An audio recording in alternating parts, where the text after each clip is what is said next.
¿Qué tal? ¿Cómo les va? Muy buenas noches. Gracias, como siempre, por acompañarnos en el Heraldo Televisión. Excelente viernes para todos. Yo soy Maximiliano Espejel y hoy vamos a hablar de la ratificación del tratado entre México, Estados Unidos y Canadá. Este tratado conocido como TEMEC, anteriormente el TLCAN.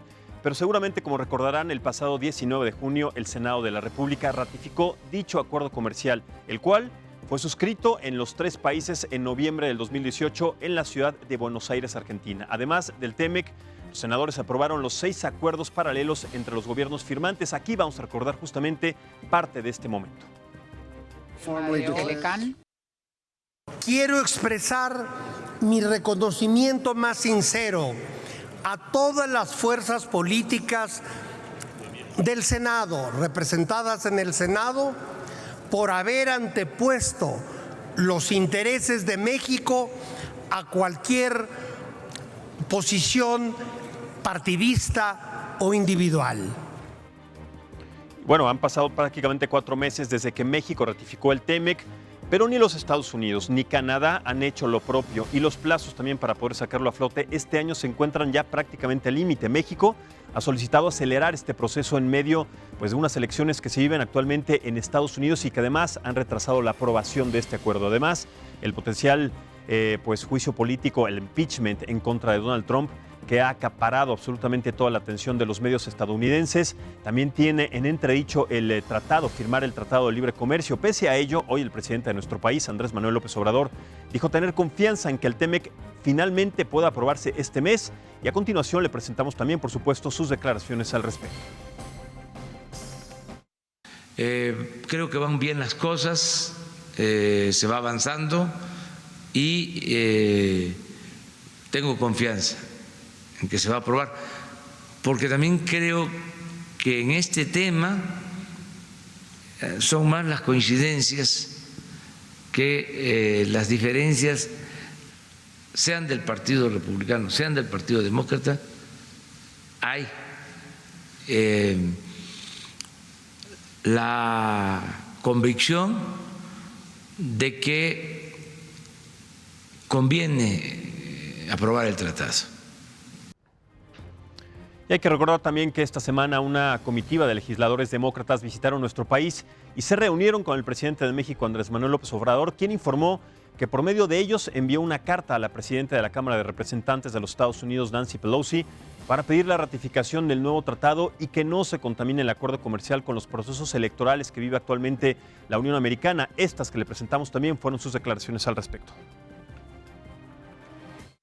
Aproveché para enviarle una carta a la señora Pelosi explicando de que nos conviene a los 3 pueblos, a las 3 naciones, que se apruebe el tratado y que no debe de asociarse la aprobación del tratado a la cuestión política electoral, porque hay elecciones en Estados Unidos, como es sabido, y queremos que se aísle lo más que se pueda este asunto, para que no se involucre en las diferencias que se generan por contiendas políticas electorales.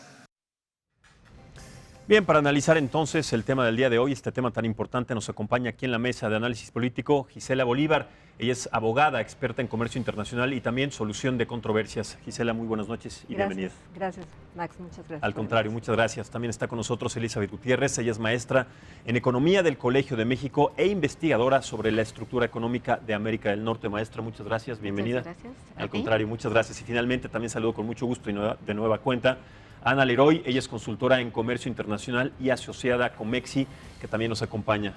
Muchísimas gracias y bienvenida Gracias, nuevamente. Max. Es un placer tenerte también en esta mesa. Gracias, Max.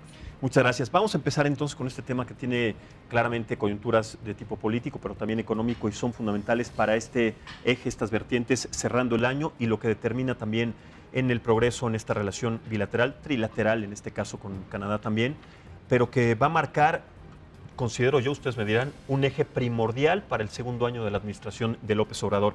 ¿Ven algún riesgo en este momento de que el TEMEC no se ratifique, dado que todavía en los Estados Unidos y en Canadá todavía no están haciendo este proceso, Gisela? Bueno, mira, para empezar, efectivamente, como dices, es un momento político importante en Estados Unidos y eso considerando no solamente la situación interna de Estados Unidos, sino las relaciones internacionales de Estados Unidos con otros países, agrega el tema del juicio político contra el impeachment contra Trump, la guerra comercial entre China y Estados Unidos, que me parece que son elementos importantes a considerar, y el tema, por supuesto, también de Siria, entre otras muchas cosas. Entonces, que estos tres elementos... El tema con Irán también, o sea, con la posible guerra y estas amenazas también bélicas que existen ahí con el Medio Oriente, ¿no? Son muchas vertientes. La parte de la migración, en fin, son varias vertientes políticas que efectivamente meten ruido para el tema de la ratificación. Y yo diría que es una especie de tope político lo que tenemos ahorita, en el sentido de que sí hay estas situaciones, pero eso posiblemente, incluso el juicio político, no solamente yo, sino algunos otros analistas ya lo han comentado, puede ser que beneficiara en un momento dado la ratificación del tratado. Si pensamos sobre todo que los demócratas tienen la oportunidad de dar en beneficio de la sociedad norteamericana, de los empresarios norteamericanos, de la industria norteamericana, de todos aquellos sectores que pretenden y tienen la visión de que se lleve a cabo la ratificación del USMCA, como se nombra en Estados Unidos, del TEMEC, como lo nombramos en México, sí pienso que podría ser un momento en que ese elemento en particular del juicio político pudiera ayudar a la ratificación. Sería un momento para que los demócratas pusieran esta posibilidad ante sus manos de decir: cedemos en este paso porque es la parte técnica, es algo que beneficia a la sociedad, a la industria, a las empresas, a los agricultores norteamericanos, a las regiones, y finalmente eso incluso políticamente creo que les podría beneficiar a ellos mismos como demócratas dentro de la votación, ¿no? Adelantándome un poco, pero evidentemente no tengo una bola de cristal enfrente de mí, es difícil decir tajantemente que esto va necesariamente a ratificar o va a ser un elemento de ratificación para el tratado, pero creo que sí hay elementos suficientes para que pudiera darse la ratificación. Totalmente de acuerdo, maestra. Dijo algo muy, muy importante, de todas las cosas esenciales, Gisela. A partir de este segundo proceso electoral que está habiendo en Estados Unidos y el impeachment, también juicio político que se le está haciendo a Donald Trump, dado y tomando en cuenta que Donald Trump ha sido siempre muy claro que el Tratado de Libre Comercio anterior fue desafortunado para ellos, desfavorable para ellos, etcétera, y que además bajo sus condiciones, porque así lo tenemos que poner, que incluyeron situaciones en la frontera de nuestro país, que si nos llevábamos a la Guardia Nacional, etcétera, y seguíamos ciertos procesos, eso sí iba a quedar atrás. Ahora está un poco olvidado en este sentido.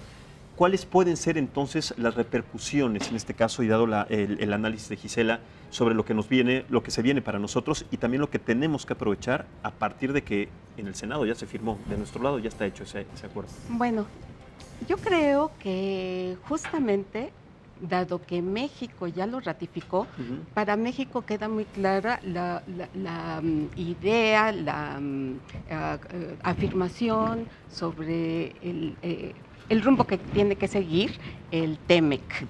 Ahí creo que México ha dado una muestra de certidumbre, cuestión que no podemos tener en Estados Unidos todavía, por las elecciones, por el impeachment, porque incluso creo yo que con respecto a la migración, podemos todavía encontrar rasgos de Donald Trump que dan incertidumbre. Por ejemplo, cuando decide que el número de 140,000 migrantes en la frontera es tanto que va a poner aranceles del 5, 10, 15, 20 y hasta 25%, pues es una amenaza que ya conocemos cómo es un poco el estilo de Donald Trump. Y uno podría desestimarlo, ¿verdad? Pero creo que en su momento fue muy bueno que no se le desestimara, porque hemos visto que en muchas otras ocasiones también ha llevado a cabo acciones que podrían ser ilógicas, como esta de los aranceles, de la imposición de aranceles. Pero no será, como coloquialmente decimos en México, una llamada de petate, una amenaza de si no lo hacen, entonces voy a echar, o sea, y nosotros cumpliendo con esas amenazas, claro, hacemos algo que en este caso con la Guardia Nacional, que estaba pensada para otra cosa y la destinamos para la protección de la frontera sur, ¿no? Son procesos de negociación, ¿verdad? Y creo que al menos en el caso de los aranceles, se hizo bien en cuidar ese momento. Después vienen varios momentos más de negociación y es donde creo que México ha ido perdiendo un poco su decisión con respecto a la migración, porque se generan más problemas en México, tanto en su frontera sur como en su frontera norte o en las ciudades fronterizas. Totalmente, Ajá. creo que hemos sido timoratos en ese sentido, hemos descuidado un aspecto para cuidar también otro. En donde México tenía un antecedente internacional buenísimo, Claro. ¿verdad? Claro. Entonces, creo que por un lado vale la pena no desestimar, porque también hemos visto que Trump también sabe tomar una decisión con respecto a la política comercial, que puede ser diametralmente opuesta a los antecedentes que hay en las relaciones comerciales con sus socios, con sus aliados, y entonces no es tan, a pesar del estilo de las amenazas, que ya lo conocemos y podría ser llamarada de petate, no es así en todos los casos. Entonces creo que se requiere así como de un equilibrio muy importante para ir negociando con Trump. Correcto, Sí. Ana, ¿qué opinas? Mira, yo tampoco tengo bola de cristal, entonces, pero podemos hacer Nos aquí. gustaría, exactamente, Podemos no hacer unas estaríamos sentados, apuestas y después podemos entonces vernos en Navidad y decir cómo nos fue, ¿no? Pero mira, hay que ver el calendario legislativo en el Congreso estadounidense. Los congresistas regresan la semana que entra, después de un largo receso, se echaron casi 15 días, y si uno ve el calendario, quedan 20 días que los congresistas estarán en sesión.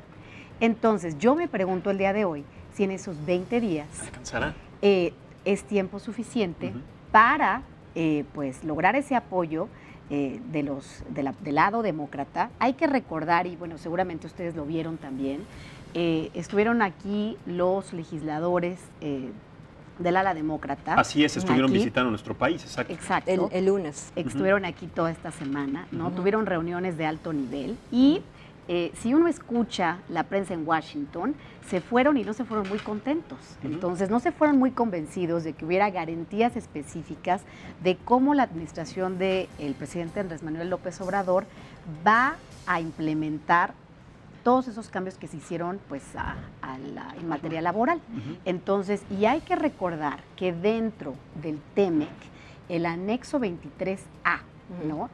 Ahí dentro del capítulo laboral específicamente requiere, para que el tratado pueda entrar en vigor, ¿no?, que México cumpla con esas modificaciones, pero además lo que los demócratas quieren es estas garantías en práctica, ¿no? En la práctica, ¿cómo le vamos a hacer? ¿Dónde está el dinero? ¿Dónde están los fondos?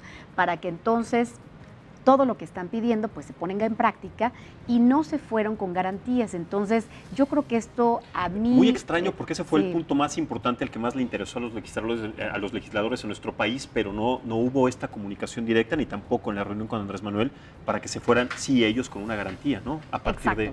Sí, y por ahí, bueno, pues si uno leyó la prensa la semana pasada, ¿no?, más o menos, sí le preguntaron, creo que fue a la secretaria del Trabajo, pues cuánto del presupuesto que les va a tocar, ¿no?, el año que entra a la Secretaría del Trabajo, pues de ahí cuánto se pretende asignar, ¿no?, a la creación de todos estos nuevos tribunales, de este nuevo centro de arbitraje y conciliación, ¿no?, que va a reemplazar a estas juntas de conciliación y arbitraje, y pues no había números, y ellos querían números, querían un timeline también.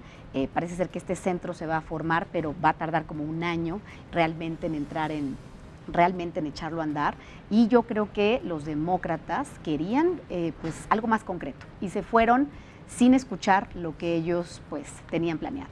Creo que tampoco, sí, efectivamente, no se fueron con estas garantías, pero Sí. tampoco tienen planeado, no tuvieron, yo lo considero así, las precauciones también para llegar a nuestro país Sí. con cierta certidumbre, porque están atacando y están atendiendo también otras cuestiones en esta segunda etapa de elección en los Estados Unidos, también este juicio político a Donald Trump. Creo que también, de alguna manera, ellos no venían preparados, les tocó la papa caliente en las manos y querían, tal vez lo quiero pensar, haciendo esta lectura entre líneas política, que nosotros resolviéramos tal vez esa parte.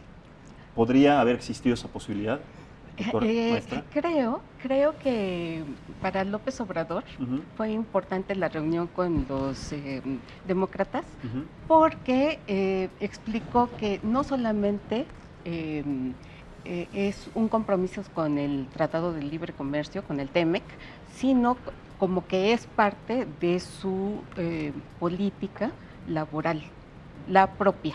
Ujú. Ujú. Pero además quedaron de enviar un documento muy detallado la próxima semana, con montos y con etapas, y bueno, habría que ver qué tan detallado es eso y si les satisface. Sin embargo, quieren verlo en la práctica. Claro. Y eso como que nos coloca también otra vez en que tenemos a alguien, a un auditor encima, ¿no? Para ver si México cumple o no. Pero no tendríamos entonces que aprovechar este momento para que entonces también nosotros pidamos ciertas garantías, dado que también se les vino, pues, estos 20 días yo considero que no van a alcanzar, Gisela. Creo que no van a alcanzar a revisarlo ni tampoco hacer una propuesta concreta. Podemos aprovechar esa parte, ¿no? Es interesante el tema de los tiempos límite que están en el momento, pero los 20 días también no hay que olvidar que no son 20 días naturales, sino son 20 días Totales. de sesión, ¿no? Entonces eso puede ampliar un poco los tiempos. Pero efectivamente 20 días son poco tiempo.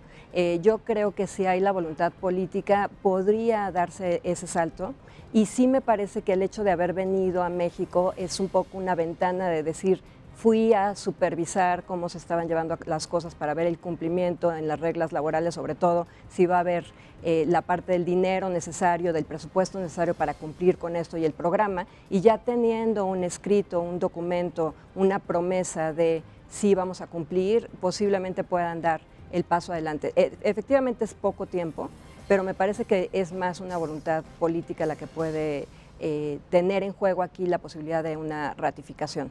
En otras palabras, y muchos analistas en Estados Unidos también lo han dicho, es muy probable que si no se ratifica el tratado en este periodo, digamos, se iría hasta después de las elecciones, que ese sería como el segundo escenario, ¿no? Irse después de las elecciones en Estados Unidos. Pero ¿cuáles serían entonces las implicaciones políticas si la llevamos, si este acuerdo se trata o se firma después de las elecciones, cuando sabemos que Donald Trump ya tendría entonces otras condiciones, cuando se salve tal vez de esta trampa que, como él dice y ha declarado, le están interponiendo para distraerlo de los asuntos coyunturales importantes para la Unión Americana, ¿no? ¿Qué pasaría? ¿Cuál sería entonces el cambio o la vertiente que podría tomar este acuerdo? Sí, aquí el tema es que es un análisis en 2 o 3 bandas o posiblemente más bandas, ¿no? Lo que quiero decir es, no hay un solo evento que sea el que determine finalmente la situación política, aunque me parece que el juicio político puede tener un juego importante, pero el tema de la guerra con China y el reciente acuerdo que se acaba de iniciar ahorita con China, justamente en las negociaciones, el día de hoy hubo negociaciones serias entre Estados Unidos y China con respecto a cómo van a ir quitando algunos de los aranceles que se han establecido, que al final del día eso económicamente a México le beneficia, ¿no? Le beneficia el hecho de que continúe la guerra comercial entre Estados Unidos y México desde el punto de vista de aprovechar, poder exportar hacia Estados Unidos todas aquellas materias primas, manufacturas, insumos, etcétera, que China normalmente estaba exportando. Y bueno, ¿por qué comento el tema de la guerra comercial entre China y Estados Unidos? Porque es un factor también adicional que puede permitir a los congresistas norteamericanos a decir, bueno, tenemos suficiente como para agregar una cuestión adicional que sería no ratificar el tratado y tenernos que esperar un año más para la ratificación, que puede ser algo incluso en contra de los propios demócratas, desde mi punto de vista, ¿no? Totalmente. Además, bueno, si se va un año, Ana, yo considero que México, y corríjanme si me equivoco, está también preparando como esta segunda parte, está volteando a ver si lo tomamos en términos coloquiales de esta manera, como este cortejo que se hace en las relaciones bilaterales, México está tomando también alternativas para que el Tratado de Libre Comercio con América, con los Estados Unidos y con Canadá, si no se llega a dar, si no se llega a firmar, pues tiene una relación comercial que ha empezado en la parte asiática, también con China, con Corea, un tratado importante, pero también con Alemania. La semana pasada la Expo Hannover Messe en la ciudad de León, Guanajuato, tuvo implicaciones importantísimas. Más de 125 empresas de todo el mundo, Reino Unido, Japón, Corea, China, Italia, Estados Unidos, etcétera, están viendo a México como un cliente potencial y como un socio potencial importantísimo. Más allá de dejar la parte de los Estados Unidos, tendremos entonces nosotros que aprovechar esta relación bilateral que hay concretamente y directamente con Alemania. Angela Merkel fue muy clara en la administración anterior con Enrique Peña Nieto de no te preocupes, si allá no se firma, casi lo abrazó, ¿se acuerdan de esta reunión, Papacho? Sí, aquí claro. Sí podemos hacer acuerdos. Es importante darle este seguimiento más allá de que sea otra administración a un tratado y además a una posición económica e industrial y comercial como la que puede tener México con estos otros países, ¿no? ¿Tú cómo ves esta lectura? Mira, yo quisiera tocar 2 puntos, nada más rápidamente volver al anterior. Tú comentabas si podríamos nosotros o la administración de López Obrador aprovechar este momento un poco para poner pues cosas, la casa en orden y un poco trazar la ruta hacia la relación con Estados Unidos. Y un problema que yo veo es que hay la institucionalidad en la relación actual de Estados Unidos y de México es baja.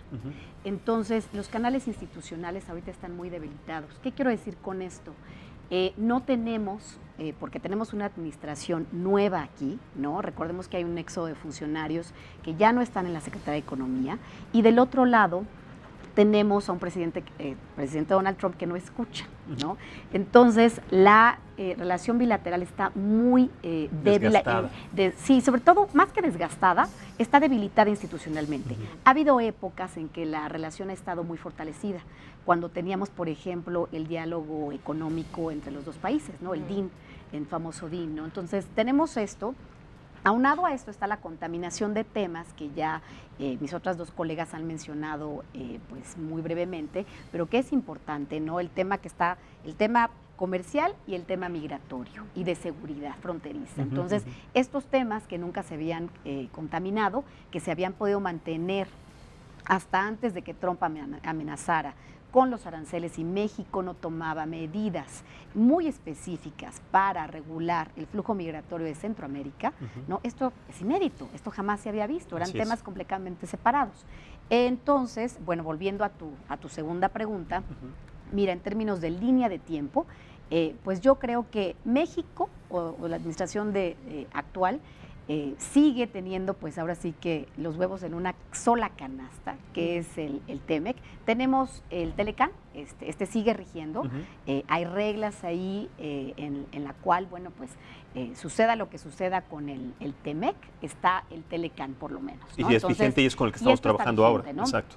Mientras el presidente Donald Trump no quiera deshacerse del Telecán, entonces podemos pues un poco respirar, ¿no? Y esto se ha hablado, se ha dicho mucho, lo hemos visto aquellos que hemos seguido la estrategia, pues digamos de tratados o de red de tratados de la Secretaría de Economía. Somos uno de los países que tiene más tratados comerciales bilaterales, ¿no? En el mundo, pero desafortunadamente el 80% de nuestro comercio es con los Estados Unidos, ¿no? Ni siquiera con Canadá, o sea, la fracción con Canadá es diminuta. No, y además importante, pero es diminuta. Simplemente lo tenemos que poner como la parte geográfica porque está arriba de los Estados Unidos, ¿no? Entonces, ahora, bueno, es interesante, ¿no? Porque ahora la Secretaría de Economía nos está diciendo que, pues claro, ya desbancamos a China, ¿no? Entonces, México ya desbancó a China como el primer socio comercial y eventualmente sí, yo creo que México va a poder comerciar más con Estados Unidos de lo que incluso comercia Canadá. Eso va a ser muy interesante gracias a toda esta coyuntura que Gisela ya bien pues nos dijo, ¿no? Gracias a China, gracias a la guerra comercial China-Estados Unidos. Y perdón, pero regresando justo al tema que decías, ¿cuál puede ser la estrategia o qué deberíamos de hacer? Y yo creo que sí, no hay que concentrarse en una sola relación comercial, ni en un solo tratado. Es lo que yo decía, ¿no? claro, o sea, tenemos Claro. un abanico de posibilidades impresionante, inmenso y favorables. Y ¿no? además en la política industrial también Claro. en México, o sea, yo creo que el gobierno mexicano Sobre todo en la política industrial. tiene la obligación de llevar a cabo una serie de programas que además hacerlos conocer, porque muchos de ellos se comentan en reuniones, en mesas, pero no sabemos exactamente en qué consisten los programas, aunque se hizo un anuncio, como sabemos, esta semana sobre algunos temas de política industrial, solamente como los buenos deseos de la política industrial mexicana, pero no con un detalle de qué es exactamente lo que se va a seguir. Y yo creo que la política industrial que pudiera seguir el gobierno mexicano podría darle un fortalecimiento a la economía mexicana, aprovechando estas coyunturas como lo que comentaba de la guerra con China, entre otras cosas, pero también aprovechando los demás tratados, ¿no? Y evidentemente impulsando, por ejemplo, a las pequeñas y medianas empresas, que en los nuevos tratados, como el CPTPP, del que somos parte y que ya entró en vigor desde el año pasado, para nosotros es un tratado que además abarca una situación de modernización de la relación comercial, no nada más con países que no teníamos una relación, sino incluso en el caso de Canadá y México, de la relación comercial con Canadá, ¿no? Entonces creo que la visión debe ser mucho más amplia y no nada más centrarnos en el tema de la relación comercial con Estados Unidos, que sí es nuestro mayor socio comercial, pero que tenemos que buscar otras alternativas y plantear programas y seguimiento y beneficios para las empresas, incluso una política fiscal, yo diría agresiva, que realmente ayude a las empresas para desarrollarse y salir adelante y estar en este panorama de posibles alternativas, ¿no? Y lo que mencionabas de Alemania, bueno, tenemos un tratado con la Unión Europea, que ahí evidentemente tenemos que también tener todo este apoyo, digamos, a las empresas y a las inversiones. Este tratado de la Unión Europea, que actualmente siguen siendo 28 países, mientras no salga el Reino Unido, que ya está a punto de salir, pero en este tratado aprovechamos realmente la relación comercial con 6 países. Y es que además, sí, adelante, maestra. Sí, muy rápidamente. Sí, no, adelante. Es que justamente lo que mencionaba Ana, del 80% del comercio centrado con Estados Unidos, no solamente tiene que ver con las exportaciones e importaciones entre dos países, sino tiene que ver con una producción conjunta muchas veces. Por ejemplo, en la automotriz es muy profundo esta relación con Estados Unidos. Por eso es que muchas personas se preguntan si con tantos países que tenemos relación, ¿por qué esa fuerza centrípeta que tenemos con Estados Unidos? Pero en gran parte tiene que ver con un proceso de integración que tiene décadas, incluso antes del TLC, del TELCAN. Entonces, creo que ahí hay un proceso de integración económica y productiva que es, digamos, bastante difícil de separar de las exportaciones e importaciones, vistas nada más como con un número. Ajá. Yo creo que es una pregunta apasionante de por qué, además, bueno, tiene muchas explicaciones, pero por qué esta relación tan fuerte con Estados Unidos, con tantas relaciones comerciales con otros países. Totalmente, y se me ocurren muchas otras más a partir de lo que sí expuso Gisela, también Ana, sobre lo que podemos ver a partir de estas posibilidades y a nivel global. Si les parece, Ana, maestra Elizabeth, Gisela, vamos a hacer una pausa muy rápida. Continuamos analizando este tema sobre la ratificación del TEMEC, el Tratado de Libre Comercio, cuáles son las implicaciones políticas y económicas para nuestro país y qué es lo que viene en los próximos días, en los próximos 20 días. Hacemos esta pausa entonces aquí en Análisis Político en el Heraldo Televisión y volvemos en un momento. Muchas gracias por continuar con nosotros en esta mesa de análisis y debate político aquí en el Heraldo Televisión. Estamos planteando el tema y platicando, analizando la ratificación del TEMEC entre los Estados Unidos, Canadá y México. Si les parece bien, vamos a escuchar las palabras porque también hay muchos actores en nuestro país que influyen y que además son importantes no solamente de conocer, sino de tomar en cuenta a partir de sus declaraciones. Vamos a escuchar a Ricardo Monreal, él es presidente de la Junta de Coordinación Política del Senado. Sabemos que después de que vinieron los senadores demócratas a los Estados Unidos y se hizo esta junta, se generaron muchas polémicas y también muchas declaraciones. Tenemos ya lista la declaración de Ricardo Monreal al respecto. Vamos a escucharla y la vamos analizando también. Él hizo una observación clave. Dijo que el impeachment o juicio político que se ha iniciado contra el presidente Trump no afectará la aprobación del TEMEC. Que dijo no va a afectar, se separa, no va a influir la parte electoral y hacemos votos, hasta hizo así la expresión de tocar, hacemos votos y tocamos madera para que se pueda aprobar con rapidez, porque es un instrumento comercial que ambas naciones benefician. A ver, vamos a dejar claro para el auditorio, estas declaraciones fueron a partir de que Christopher Landau, el embajador de los Estados Unidos en nuestro país, se reunió después también con los senadores, con Ricardo Monreal, y les dijo que el impeachment no iba a tener una consecuencia directa con la ratificación del TEMEC. Les dio de alguna manera esa tranquilidad y esa certidumbre, pero también lo planteábamos, 20 días, que no son 20 días naturales, sino 20 días de acuerdos y de sesiones en el Senado, consideran, porque así es como lo tenemos que ver, tenemos que ser realistas y tenemos que poner las cartas sobre la mesa, muy pocos, prácticamente insuficientes, imposibles de que con este tiempo se puedan cumplir. Tendrían que plantear entonces una sesión extraordinaria, como se le conoce un lame dog, para poder establecer entonces las condiciones, sobre todo las condiciones factibles para los dos países, más allá de que Estados Unidos también esté implicado, y que se pueda concretar este tratado. ¿Qué opinas, Ana? Mira, yo les voy a platicar lo que es mi teoría de conspiración. Entonces, que son siempre las más reales, ¿eh? Eso es lo que yo creo. El inicio de la investigación por mala conducta al presidente Donald Trump no fue tan bien recibido dentro del Congreso de los Estados Unidos.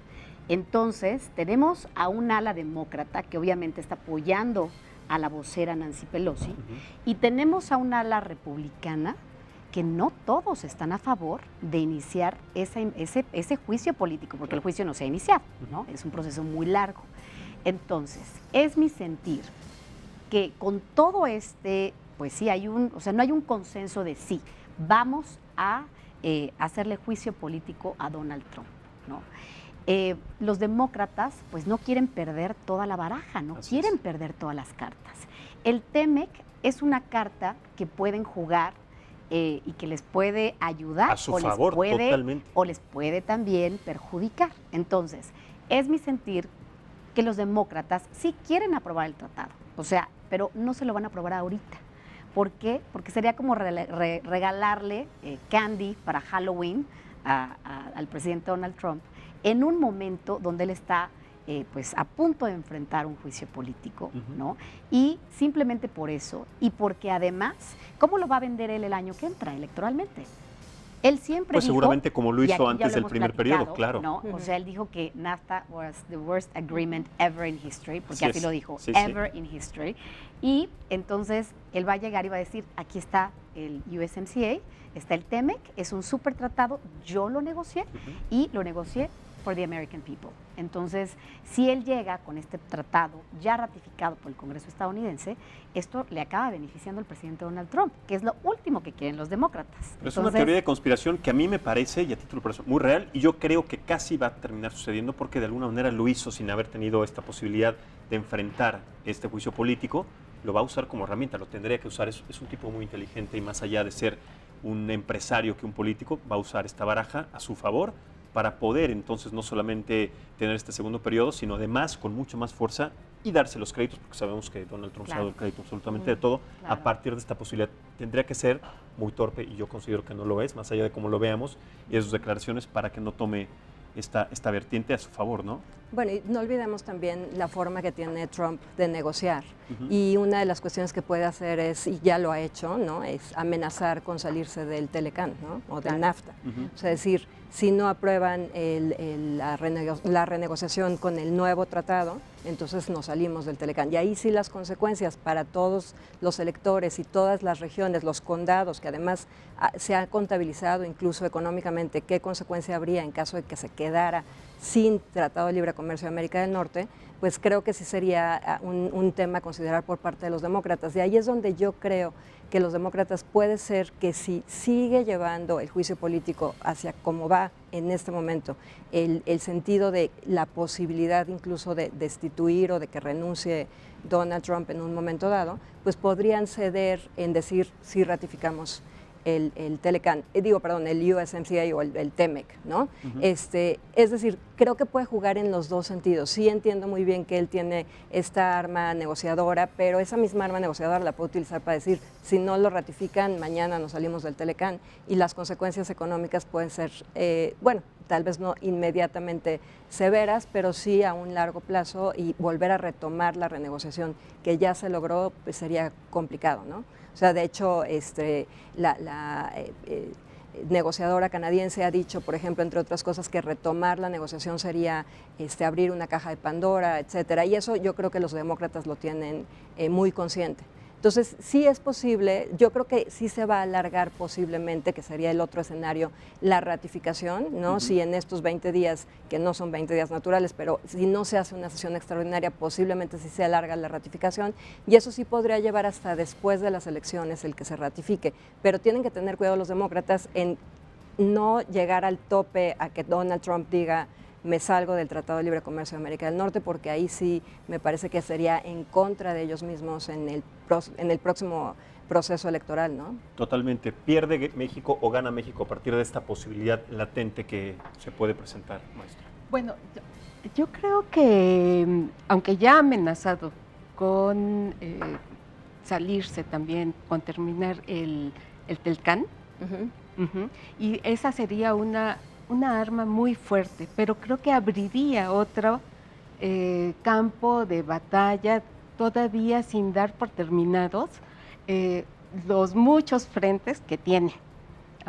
Creo que en este momento, a pesar de que puede ser una persona impulsiva y como la conocemos de unas decisiones muy fuertes, creo que no lo haría. Pero bueno, aquí la cuestión es que afortunadamente tenemos todavía el Telcán, y yo creo que efectivamente se va a ratificar. Quizás no en estos 20 días, porque sí creo que esto sería darle aire a Donald Trump ahora. Porque justamente acabo de oír que hoy también se decidió que tiene que presentar su informe de impuestos. Entonces, como que tiene muchos frentes abiertos. Por eso creo que no se atrevería a amenazar con terminar el Telcán. Ahora, regresando una vez más a la parte internacional, o sea, este movimiento de la temperatura comercial e industrial que se está presentando en todo el mundo, porque se está moviendo también China, también el socio comercial de Asia más importante para los Estados Unidos. Tienen esta crisis que se presenta ahora y que están volteando a ver una vez más a Europa, lo que sucede también con Estados Unidos y el Reino Unido, en donde también tienen estos problemas, México volteando a ver a Europa, etcétera. Estas posibilidades y todas estas barajas que se mueven en el mundo tendrían una implicación directamente con, sí, la comunidad europea, ahora que pues, el Brexit está también tomando. Y además, me parece que el Brexit es un agente más allá que sea parte de un continente distinto. Me parece que está tomando una posición política y en torno a lo económico muy importante que también nos afecta indirectamente de alguna manera a esta parte del mundo. ¿Tú qué piensas al respecto? Fíjate que deberíamos de armar una mesa redonda para adentrar en ese tema, porque es muy interesante. Estamos viviendo ahora una crisis del capitalismo. Así es. Y de la globalización. Entonces, todo esto que estás comentando, e incluso lo que tenemos aquí ahora, ¿no? Con el nuevo gobierno que tenemos acá. Justo ayer estábamos, Gisela y yo, en una conferencia muy interesante con varios catedráticos de universidades renombradas en los Estados Unidos, ¿no? Estaba por ahí Danny Roderick y había por ahí otros célebres autores, ¿no? Pero a mí lo que me pareció muy interesante fue que básicamente todas las promesas del libre comercio, ¿no? Y esto incluye al Telecán, fallaron en entregar, digamos, estos beneficios a nivel económico, sí, ¿no? En términos de crecimiento, digamos, de desarrollo económico, sí. Sin embargo, en todo lo que es reducción de pues esta disparidad del ingreso, ¿no?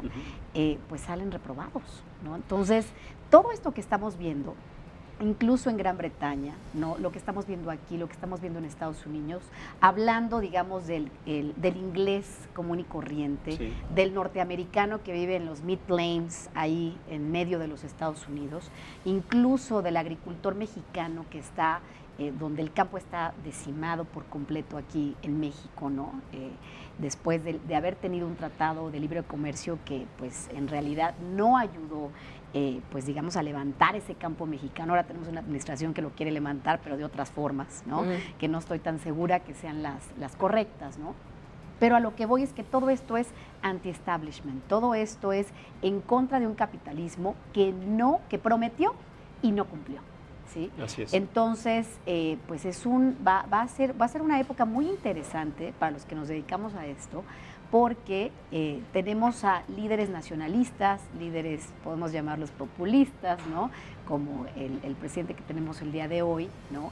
Y donde el discurso que ellos están dando, ¿no? A nivel discurso, bueno, si escuchamos las mañaneras, ¿no?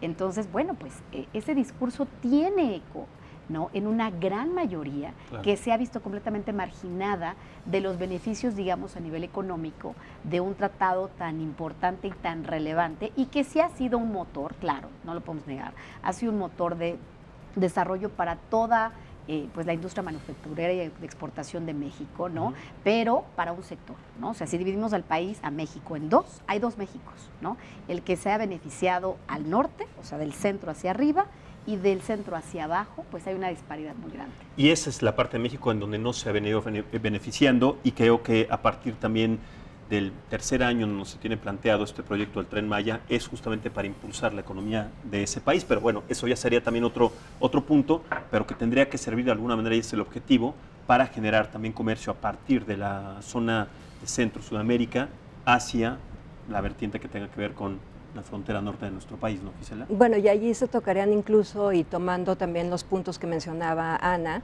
temas relacionados con cuestiones migratorias o cuestiones de problemas sociales, económicos, políticos de la zona sur-sureste, que tendrían que irse resolviendo también, ¿no? Para poder dar este impulso no nada más a ciertos sectores o a ciertas áreas. Yo, por supuesto, no concuerdo con el tema del Tren Maya como la solución última para poder impulsar esto. Pero se va a hacer. Pero creo que podría, independientemente, y reconsiderarse, sobre todo por las cuestiones ecológicas, además que creo que es un tema importante a pensar hoy en día, ¿no? Claro. A raíz del cambio climático y de todos los problemas ecológicos que vivimos a nivel mundial, creo que es un tema a considerar seriamente.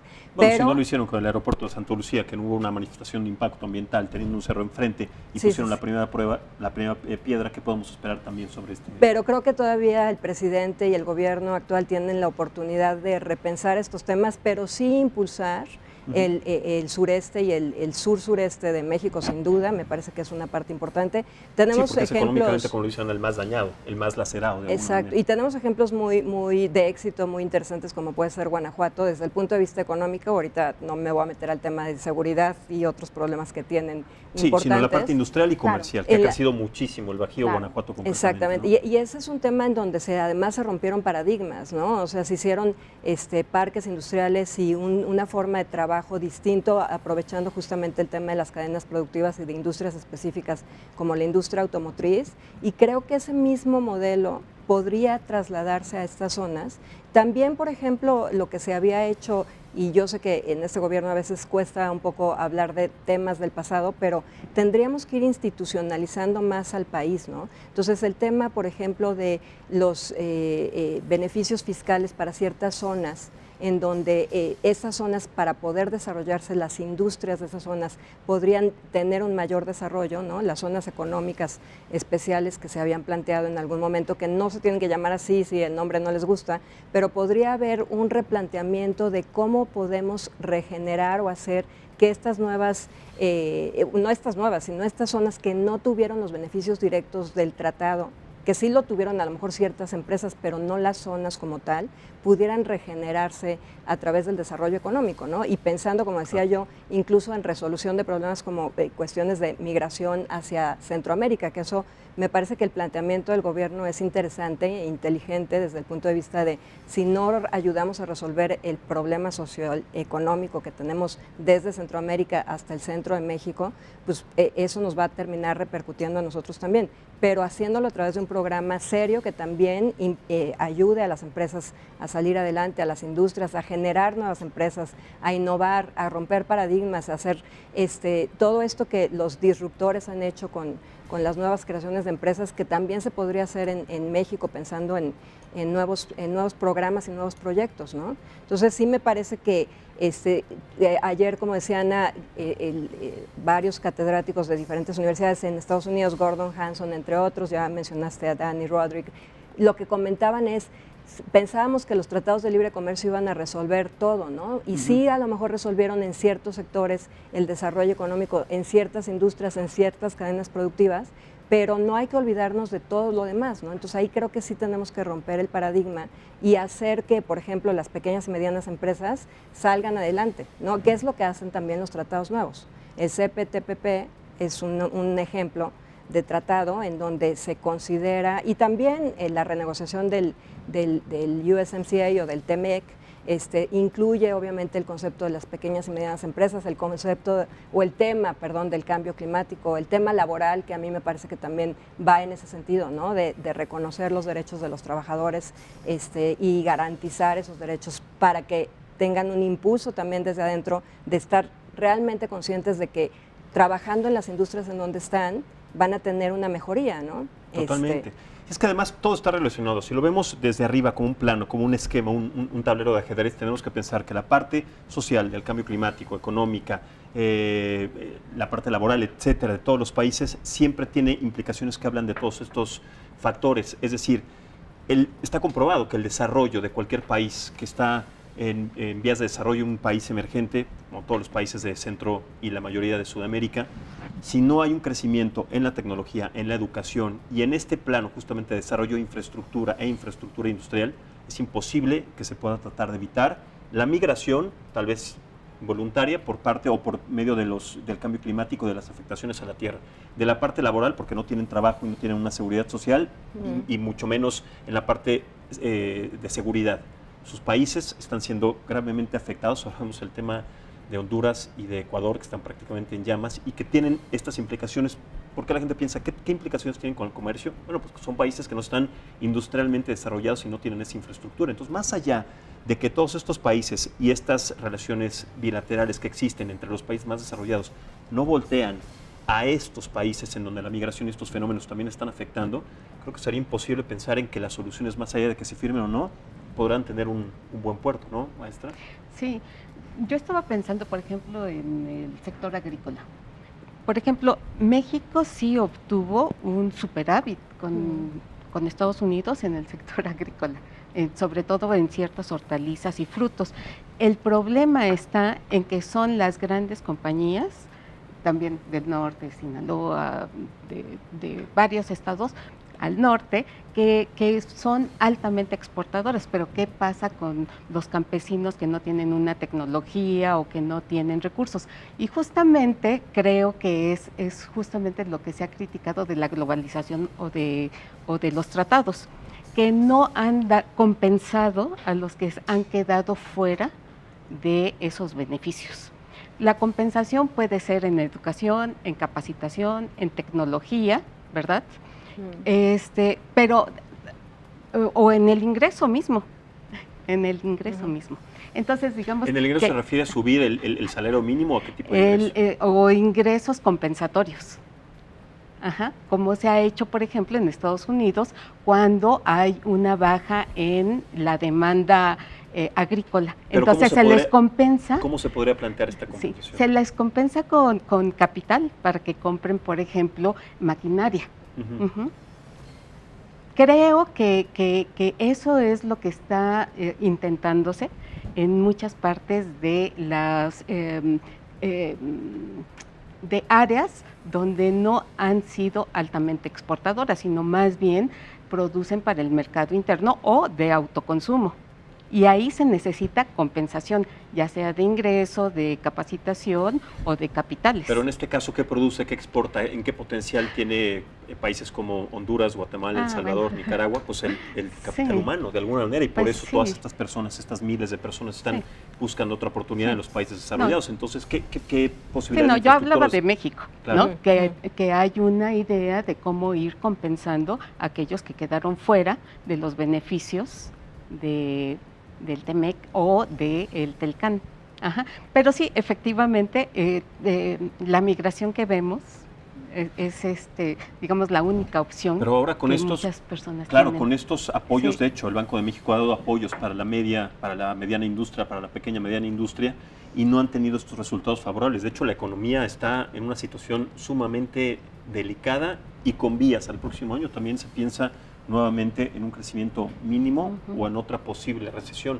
¿Qué podemos pensar entonces a partir de, pues, que aunque se generan estos apoyos o estos planteamientos, pues no existe todavía, si no el interés, porque el interés sí hay, no existe la posibilidad económica para poder desarrollarlos, Gisela? Sí, bueno, yo quería retomar un poco también antes de entrar a este punto que señalas, el hecho de que no es nada más como con una varita mágica vamos a resolver el problema, tenemos que pensar en un plan y en un proyecto a largo plazo.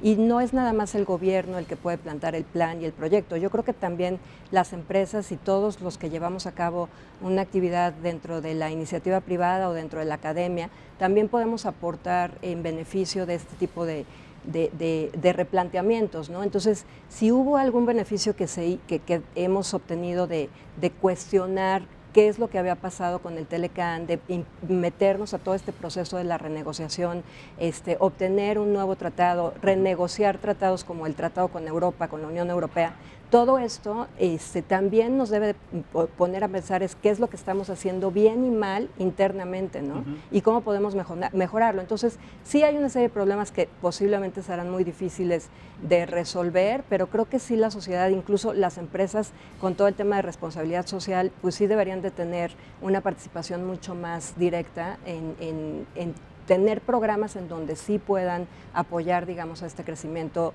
de desarrollo en zonas menos afortunadas, pero también impulsando el crecimiento de la economía. Ahora, ya entrando al tema de la recesión económica, que pues estamos a un paso, de acuerdo a muchos analistas, ¿no? Y es un tema mundial que, como sabemos, si Estados Unidos tiene un efecto negativo en la economía, pues seguramente tendremos nosotros también, desafortunadamente, alguna consecuencia.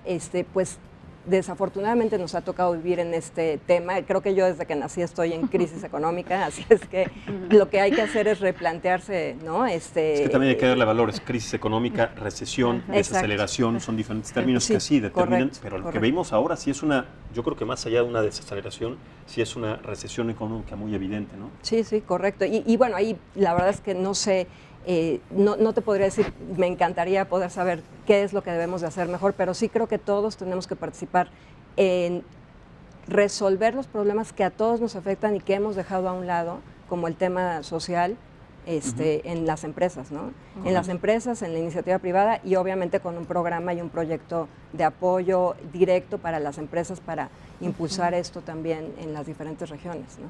Totalmente. Cierro contigo un minuto, Ana. Sí, mira, yo creo que retomando un poco lo que estamos platicando, tal vez pues para la administración del presidente López Obrador, creo que el reto más grande va a ser cómo pues tener muy claro que incluso cuando se apruebe el TEMEC, eventualmente se aprobará, yo vaticino que será el año que entra, o si no se irá hasta mucho después, ¿no? Dado la coyuntura electoral en Estados Unidos, pero esto no va a venir a solucionar este tema que estamos comentando de crecimiento económico, ¿no? Entonces, habrá que organizar otra mesa económica para ver qué entonces... Sí, es que es un tema latente y permanente que lo vamos a tener que tocar siempre, o sea, más allá de tocar, revisar qué es lo que pasa cada 15 días, cada mes, un poquito antes también. No, porque al final, bueno, pues los inversionistas lo que quieren es el cumplimiento de contratos. Tenemos ahora un tratado comercial, que es el TELCAN, y hay reglas. Entonces, mientras esas reglas se cumplan, los inversionistas van a estar contentos. El problema es cuando las reglas y un gobierno no decide, bueno, vamos a hacer esta excepción o estos contratos son leoninos o estos contratos. Entonces ahí es donde yo creo que podemos entrar en problemas independientemente de que tengamos Telecán o tengamos Temec. Correcto. Algo para cerrar, 30 segundos rápido más. Bueno, yo creo que efectivamente se tiene que aprobar. Y pero creo que aún aprobándose, México necesita tener una política industrial en esta reorganización de cadenas de suministro. Totalmente. Para aprovechar las ventajas que nos pueda dar esta reorganización. Totalmente. Sí. Pues muchísimas gracias por habernos acompañado. Ana Leroy, maestra Elizabeth Gutiérrez, muchísimas gracias. Gisela Bolívar, muchísimas gracias por habernos acompañado en esta mesa. Bienvenida siempre y tenemos que seguir tratando este tema de manera continua. Pero sobre todo también muchas gracias a ustedes por vernos y escucharnos. Soy Maximiliano Espejel, que pase un excelente fin de semana y lo espero el lunes aquí en otra mesa de análisis y debate político por el Heraldo Televisión. Les recuerdo siempre que lo que no es perfecto es hermoso. Hasta entonces.